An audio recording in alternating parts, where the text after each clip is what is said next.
I love the part where you said that dreaming big takes just as much time as dreaming small. That's the quote I'm going to pull out of this podcast because that's such great advice that you never think about. It's the same amount of effort. That's right. So you might as well go big. Go big. Go big. Welcome to the Pivotal Leader Podcast with Gina Trimarco, featuring lively interviews with CEOs, entrepreneurs, and thought leaders who share their stories and best practices for shifting business from problems to profits. Sit back and get ready to pivot. Hey everyone, this is Gina Trimarco, Chief Results Officer of Pivot 10 Results, a strategy and training company that helps businesses shift from people problems to performance results. Each week on The Pivotal Leader, I feature inspirational leaders who know how to positively impact their customers, employees, and brand through culture building. On this episode of The Pivotal Leader, I interviewed Jose R. Costa, CEO of 4Eyes, which is part of GrandVision, a global leader in optical retail with more than 7,000 stores worldwide. He has a background steeped in marketing, franchising, multi-unit retailing, and enhancing customer experience at some of the most recognized brands in the world. He is the author of Leading with Edge, Activate Your Advantage Through Personal Insight, which features the concept of leadership as a practice, inviting readers to acknowledge the determination and grit it takes to be a good leader. Previous to his current role as CEO, he served as Group President of Driven Brands, where he led MAACO, CARSTAR, and Drive in Style. Collectively, these brands operate more than 1,400 body shops across North America, generate more than $1.8 billion in annual system sales, and further establish Driven Brands as a leader in the automotive aftermarket space. Previously, he was president of MAACO, where he was responsible for managing and developing 500 automotive body shops across the U.S. and Canada. Before joining Driven Brands, Costa was vice president of marketing, R&D, and supply chain at Burger King, where he grew Latin America's EBITDA from $50 million to $80 million in 26 months. So let's listen in and learn from Jose. Jose, welcome to the Pivotal Leader today. Thank you for joining me.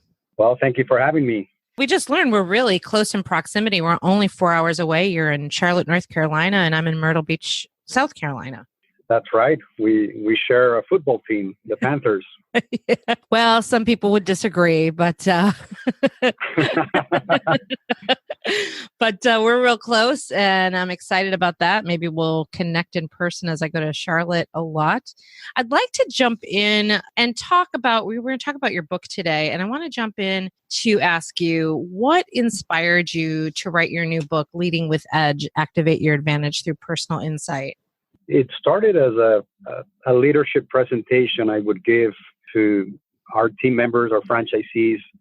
I would go back to Northwestern University and University of Chicago and talk to the MBA classes. And it just got so much traction. People were calling me to give the presentation, and it turned into a 5-year journey writing the book. It took me 5 years to write it, and it finally got completed this year. So I'm excited to share my learnings with everyone. I'm always inspired by other people who've gotten their books written. Have you found that in this time of writing a book, was it an intention, or because, like you said, you would go and have a talk and then it turned into this information and you don't even realize probably how valuable that information is, but other people are saying, you should probably write a book? That's exactly what happened. So people were literally asking for a book. And probably the biggest turning point was the Hispanic Chamber of Commerce here in Charlotte. They had a couple hundred people at their December gala, and I was the keynote speaker. And I got off stage and people were just came over. When are you going to write a book? We need a book. And I told them I'm almost 80% done. 80% done. It just takes a while to write a book, and I think you always come up with things you could improve or change or new ideas, and it's also important to put a deadline in mind. If not, it's going to take 10 years to write a book. Oh, well, you tell me that now. I wish you would have told me that 9 years ago.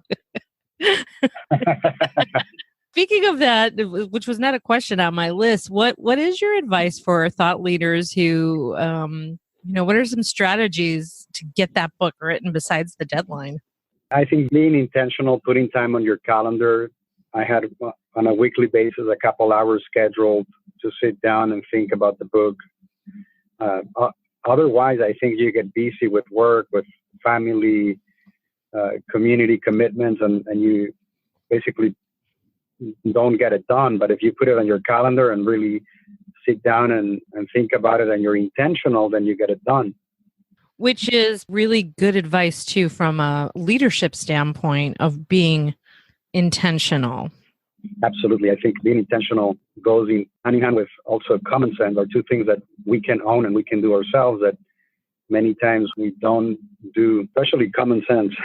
Oh, yeah. It's hard to come across people that have common sense sometimes. Yeah. And if it's important to you, then you're intentional. And that's why I put it on my calendar every week, couple of hours. And it took 5 years, but I got it done. I wish I could write a book on common sense. We'd be rich. Your book references that strong and effective leadership is low in supply and high in demand. Why such a gap? I think all the surveys you read, Gallup puts out a very good study, ongoing study around engagement and how demotivated the workforce is. Yeah. I think a lot of it is a vacuum in leadership and a vacuum in recognition and making people feel heard, feel important, feel appreciated. And the core principles I share in the book are things that fortunately have worked for me in multiple industries, in the restaurant industry, in the automotive industry, advertising industry, and most recently in optical retail.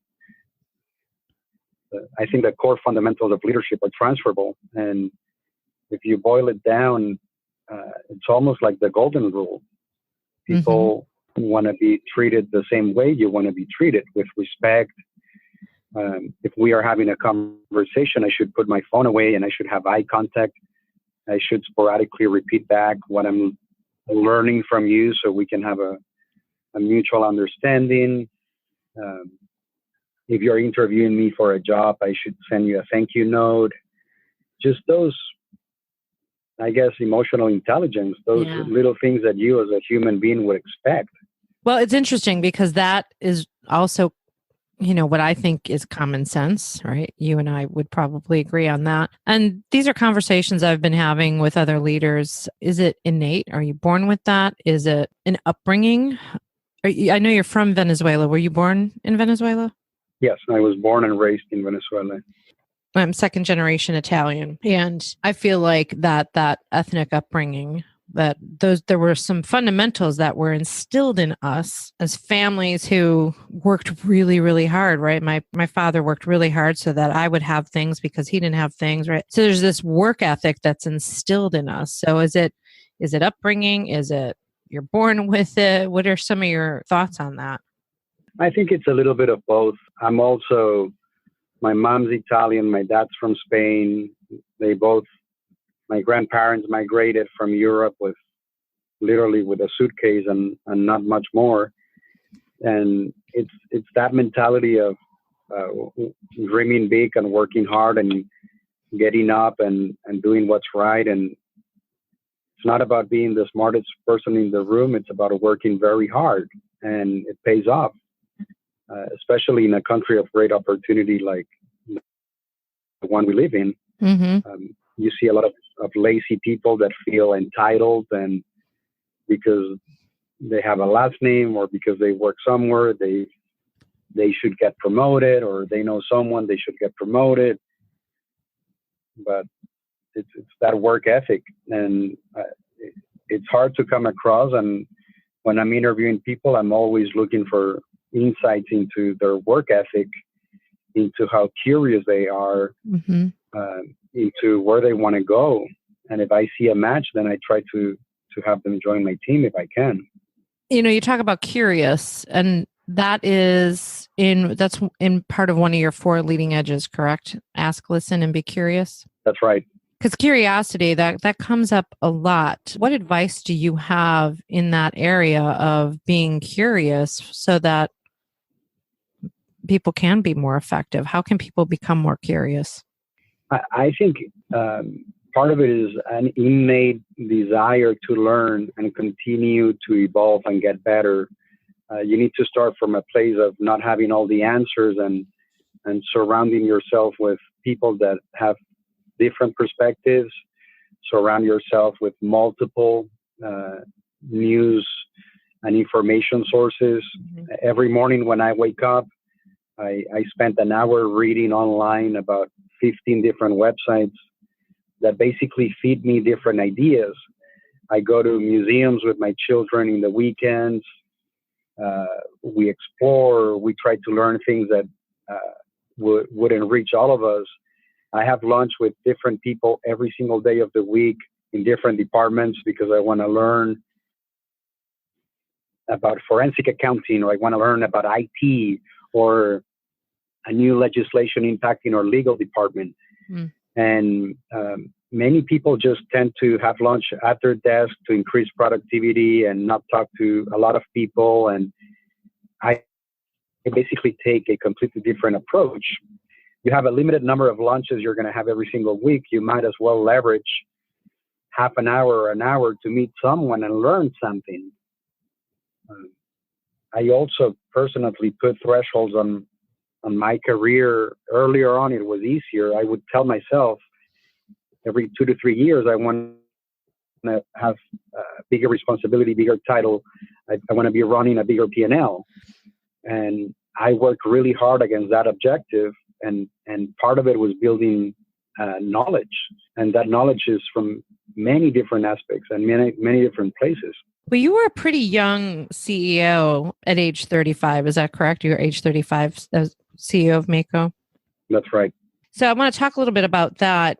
What's your advice? Because I think you kind of hit on it a little bit already. What's your advice for rising CEOs who aspire to be in that role? But more specifically, what does one need to do to get to their first CEO position, in your opinion? I think number one is the preparation, putting in the long hours, the hard work, asking for projects that are difficult projects, asking for things that no one else wants to do. I'm a strong believer in going to school and studying, and not that you need a degree, but there's something about going to school that teaches you the methodology, how to analyze problems, how to get to the root cause of issues. I think it's important if you have the ability and the capability to go to school to do that. Also to stretch yourself outside of if you grew up in marketing or operations, to take projects outside of your comfort zone so you can flex muscles that you usually don't exercise. Mm-hmm. And I think that's number one. Number two, surround yourself with a very good group of advisors, sort of like your personal board of directors. And I talk about it in the book. Minimum 3, maximum 5 deep-rooted good relationships where both sides are receiving something. And if you want to be a CEO, maybe 1 or 2 or 3 of those people should be or should have been CEOs at some point that can guide you and coach you and challenge you on your blind spots so you can be there. And I think, honestly, the last piece is a little bit of luck. It's been in the right place at the right time. And it happened to me in my career. When I was at Burger King, I was running marketing, supply chain, R&D for Latin America and the Caribbean. I reported to the president of the region, and I always wanted to be president and CEO. The COO for Burger King, Jonathan Fitzpatrick, left Burger King, and he brought a handful of team members with him to Driven Brands. And he's the one that truly gave me the opportunity to be CEO at a very young age. The funny part is I never worked for him at Burger King, but he always observed my results and my behavior from a distance. He knew who I was. I didn't necessarily work for him, but he had firsthand data and experience of my results and my performance. So I like to say that I got a little bit lucky because he looked at me and he gave me the opportunity. So it sounds like if you want to go up the ladder, you have to show up and be productive and take initiative and be intentional. Absolutely. In every aspect of your life. Yeah. I want to go back to talking about the leading edges that you reference in the book and the ask, listen, and be curious. I'd like to talk a little bit more about how can, in your opinion, people become a better listener and more effective in conversations, especially in the sales realm? I think removing distractions from the conversations, something as simple as putting your phone away. Many people are texting or looking at their email and they're not having eye contact. I'm a strong believer in taking notes. So number one, strong eye contact. Number two, repeating back what I'm listening. In our conversation with Gina, I'm continuously repeating back to make sure that we're both on the same page, and then basically following up and making sure you agreed on next steps and you follow up on what you agree to do. It sounds very simple, but many people, especially millennials, get distracted. I have a no computer policy. If we're meeting, I don't want anyone with their computer unless someone is presenting something. I tell my team to put their phones away. It's simple rules of engagement, but it just changes the dynamics of the meeting. The other small thing we do is up front in the meeting, I ask them 4 things. Is this meeting to explore, to inform, to decide, or to debate? There's only 4 reasons we're meeting for. To explore, to decide, to debate, or to inform. And once you set the clear rules, what we're meeting for, it's very easy because everyone in the room knows what we're there for. I love that. That's great. Where do you get some of your coaching and advisory? Like you talked about personal board of directors. I'm a Vistage member, so that's where I get mine. So I believe in that. Where do you get some of your support? Anywhere I can. So I have an executive coach who's been working with me for 15 years from the Center for Creative Leadership. Okay. I have my personal board of directors composed, number one, of my father. He's a very successful entrepreneur. I think no one loves me more than my parents, and especially having the coaching and guidance of my father, having been a very successful entrepreneur and businessman. I have a couple publicly traded CEOs that I continuously go to for advice. My wife is by far my strongest critic and supporter. The priest at our church is also one of my close advisors. And I continuously, every 90 days, give feedback to my team, and I ask them for feedback for myself too. I continuously seek feedback to improve as a leader. Speaking of feedback, you talk a little bit about performance reviews and feedback in the book. I want to bring this up because I recently was at a Vistage Executive Summit meeting actually in Charlotte, and I heard a man speak who's the author of Agile Engagement. His name is Santiago Jaramillo. He talks about how important engagement is, but how it's changed. And the annual performance review is kind of passé now. It's having a annual performance review is not enough with this new workforce because they need constant feedback. What are your thoughts on that feedback process? I agree. That's why we provide feedback every 90 days. And that's a more structured feedback, right? So everyone in my team, I have 10 direct reports that are part of the management team. I give every single one of them feedback every 90 days. I give them the top 3 things they're doing really well and the top 3 things that they need to work on. And then at the bottom of the performance review, it's a very simple, straightforward Word document. 3 strengths, 3 opportunities. At the bottom, we have an action plan. What are you and I going to work on for the next 90 days? So when we meet, we're going to be able to measure that you made progress against this action plan. And we do that every 90 days, and they know exactly where they stand, so there's no surprises. And usually, after 2 rounds of reviews, we do merit increases, depending on the position in the organization. We rank everyone in the 9-box matrix that I have in the book. one axis is around potential, the other axis is around performance. And I think it's good for anyone to know where they stand and how they can improve and get better. There's also immediate feedback. If you're giving a presentation and you did a very good job, I'll come right up to you after you present it and praise you and tell you what you did good. If there were some area of opportunity, I will do it right away because it's fresh in your mind. And I think the best way to coach someone is when they just came out of that situation so they can truly assimilate the feedback. As a training company, obviously as trainers, we are constantly facilitating in the moment and what we say side coaching in the moment to keep people on track versus not giving them that feedback till the end of training. They need to be able to put it in place while we're there with them. Absolutely. Yeah. On a training front, what do you do from a developmental standpoint to provide training opportunities, especially in that arena of those soft skills, the emotional intelligence, the listening? We're really big into training on the listening component and interpersonal skills and emotional intelligence skills. What do you do? So depending on the individuals, we do a couple of things. Some of the team members, we've assigned executive coaches. Another member of our team, he wanted to go back to graduate school and get his MBA, so we're paying for a portion of that. We offer seminars. We bring speakers.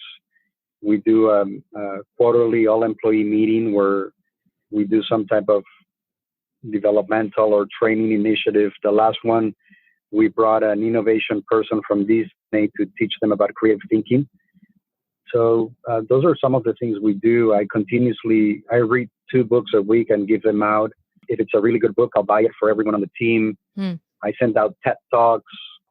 I try to share as much knowledge as I can. What are some of your favorite books? I love Taking People With You by David Novak, Straight from the Gut by Jack Welch. As a marketer, I grew up in marketing. All of the Philip Kotler books I like a lot. A.G. Lafley, the ex-CEO of Gillette, wrote a great book. Those are some of my favorite ones. Lately, I'm reading Brené Brown. Oh yeah. She just released the book on leadership. I picked it up yesterday at the airport. I'm through chapter 3, and she's very good. She has a good perspective based on research around how to dare greatly as a leader. Sounds like you get innovative and try different things. Have you ever tried incorporating improv comedy skills into training?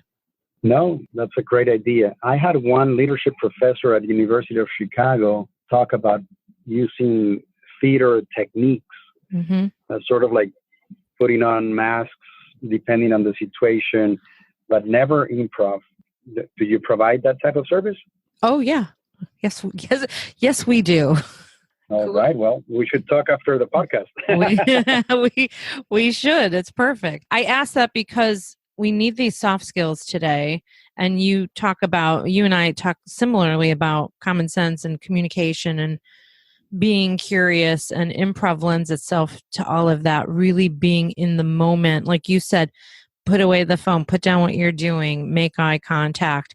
These are things that can actually be relearned and practiced if people were intentional with it. So we use improv to help people with that. Very good. Love to talk to you about it. Okay, great. I did some additional research on you besides the information that I had on hand. And you first worked with your dad in Venezuela, correct? I did for almost 10 years, never for him directly. Okay. Always for the worst people in the company from a reputation standpoint. So I remember I was probably 18 and I got back home and I almost wanted to cry at the dinner table. And I said, Dad, why are you doing this to me? No one wants to work with this leader. Why are you putting me here? And he said, because if you can work for that person, you will learn how hard it is. And down the road, you will probably encounter leaders that are tougher, harder to work for. And this leader today will teach you something very important down the road. At 18, you obviously don't see, you don't want to listen, and you don't see the wisdom in the experience. But now, many, many years later, my dad was right. He never allowed me to work for him, but he always put me in the most difficult departments with the most difficult leaders.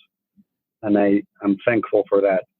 And that's also where you get a lot of your marketing experience, because one thing we haven't talked about is all of the marketing experience you have. Yes.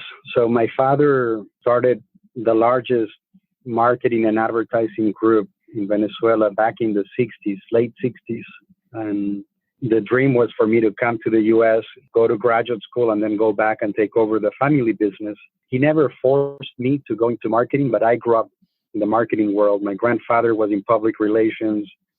My dad was in marketing and advertising, and 2 out of the 4 kids grew up to be in marketing and advertising. And I think it's such a good training ground for a leader, because you're always trying to build something, either build sales or build a brand or build a business. And marketing gives you a lot of the right skills and tools to have that mindset. And then how old were you when you came to the U.S.? 26. Did you go to school in Venezuela and then come to the U.S.? Because you said you came to the U.S. to go to graduate school. Yes, I did undergraduate in Venezuela, business and languages. I did a postgraduate in marketing in Venezuela. And when I was finishing that postgraduate, I was writing a thesis.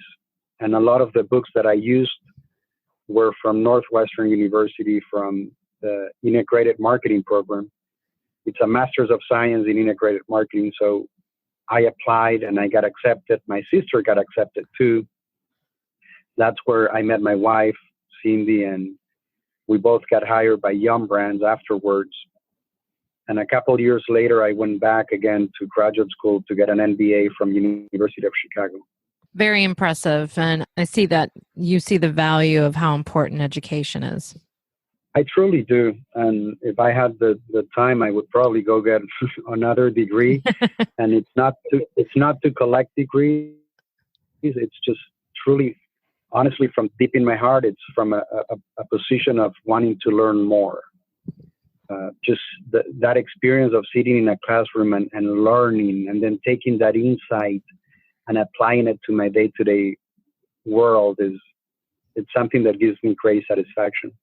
After the podcast, I want to introduce you to a man named Carlos Vaz, and he's based in Dallas. He owns a real estate company called Conti. I think you guys would enjoy each other because he came to America from Brazil and is very much into education, is constantly educating himself and having his team get educated. And I think the two of you would find a lot of similarities that you would enjoy talking to each other. Thank you. Yeah.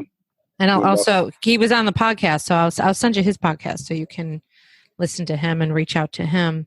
What is the best advice you've received, and what are some keys to your success that you can pass on to others as we get ready to wrap up this podcast? I think it boils down to dream big and work hard, and I'll break it down for you.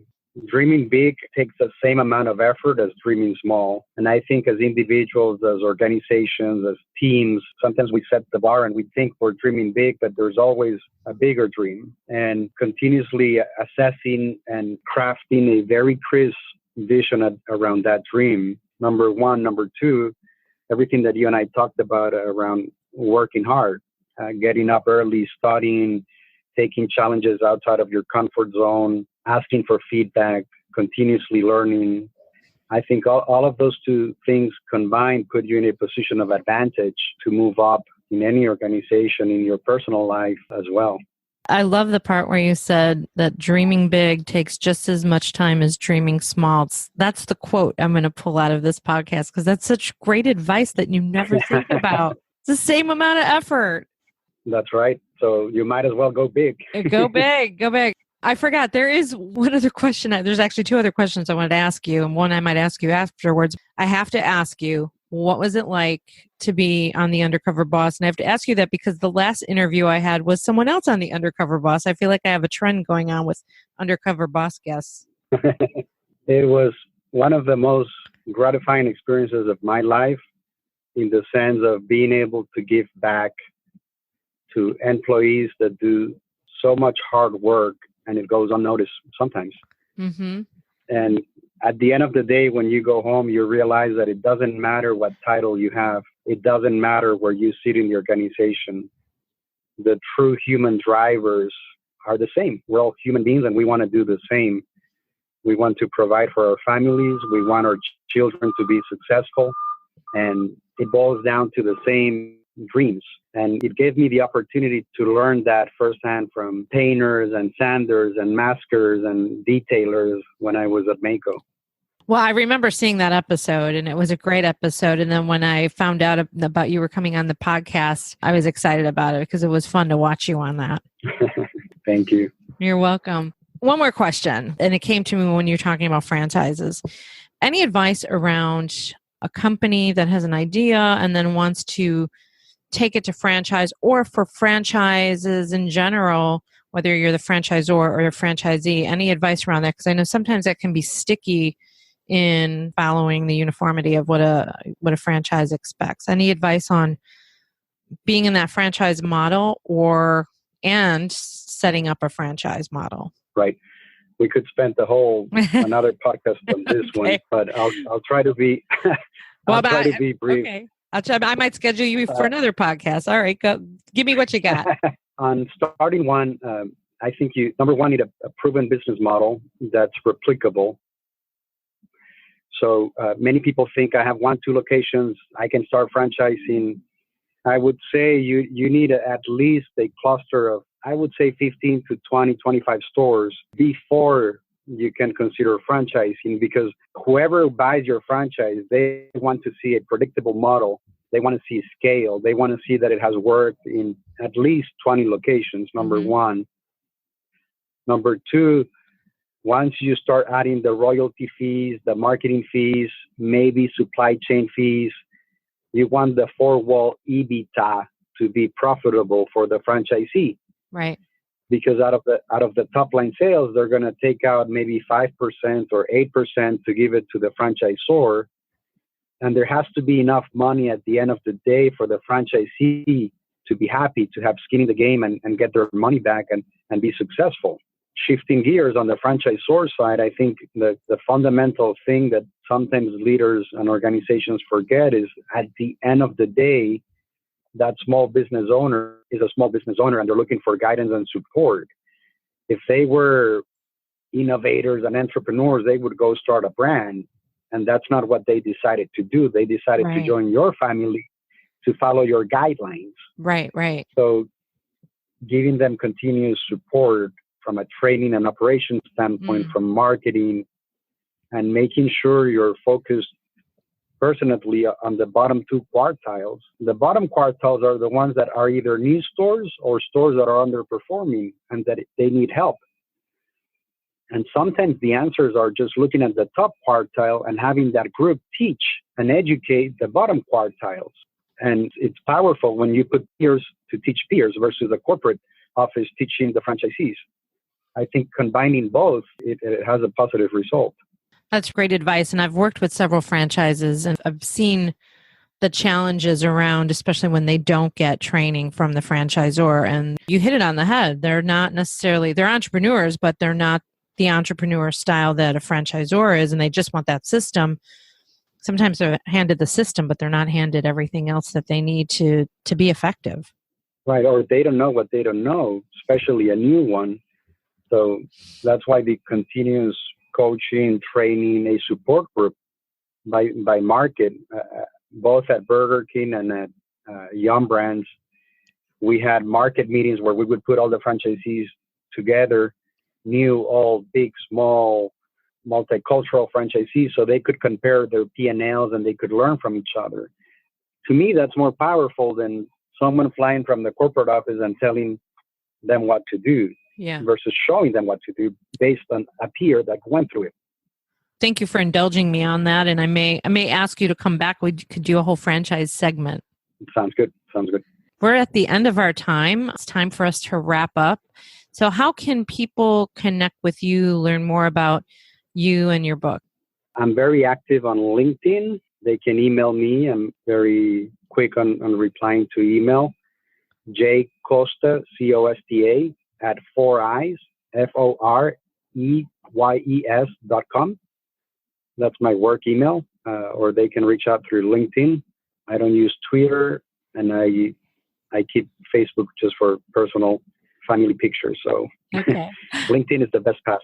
Yeah, you're very fast on LinkedIn. I connected with you very quickly, so thank you for that. And for your book, where can people go to your book? I know that you can download a chapter of the book, so listeners might want to hear that. And I know that there was a template in there for those performance reviews you were talking about, and I'm sure there's so much more. Where can people get access to that? Right, the book's available on Amazon, Barnes and Nobles. It's self-published, so mainly online. It's not in brick and mortar today. Hopefully someday it will be. And there's a website, Jose, JOSERENECOSTA.com. Okay. And that has a lot of the information that you're talking about regarding the chapters and some templates. Great. Well, Jose, thank you so much for giving us your time today to be on the Pivotal Leader with me. Thank you so much. I enjoyed it a lot. Thank you. So stand by. Thank you, everybody, for listening to the Pivotal Leader today with me and Jose Costa, CEO for 4eyes. And it's time for us to go. But before we go, I want to mention a new opportunity to work with us. Pivot 10 Results is getting ready to launch an online improv-based sales training program that will increase sales and improve leadership skills. It's our spontaneous selling system, which reminds me, in Jose's book, he talks about spontaneous feedback. So that's funny.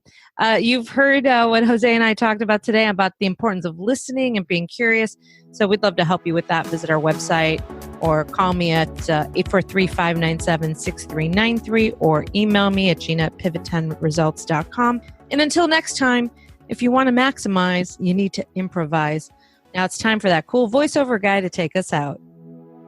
You've been listening to The Pivotal Leader with Gina Trimarco, owner and founder of Pivot 10 Results and Carolina Improv Company. You can find show notes for this episode on our website at thepivotalleader.com. The Pivotal Leader is a production of Pivot 10 Results, a strategy and training company that helps businesses shift from people problems to performance results. If your company needs help pivoting to success, visit pivot10results.com or email Gina at gina@pivot10results.com. And until next time, if you're feeling stuck in your business, it's probably time to pivot.